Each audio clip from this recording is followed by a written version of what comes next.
বরিশাল, রাজশাহী, ময়মনসিংহ, রংপুর ও Comilla city কর্পোরেশনে নতুন প্রশাসক নিয়োগ করেছে সরকার। স্থানীয় সরকার ব্যবস্থা গতিশীল করতে এই সিদ্ধান্ত নেওয়া হয়। শনিবার এই সংক্রান্ত প্রজ্ঞাপন জারি করা হয়েছে।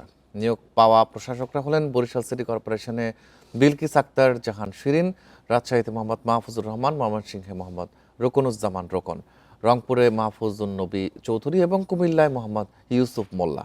নতুন রিন গভীর থেকে পরিষ্কার করে কাপড়কে রাখে নতুনের মতো উজ্জ্বল। নতুন রিন অ্যাডভান্সড পাউডার। প্রজ্ঞাপন অনুযায়ী পরবর্তী আদেশ না দেওয়া পর্যন্ত তারা প্রশাসক হিসেবে দায়িত্ব পালন করবেন।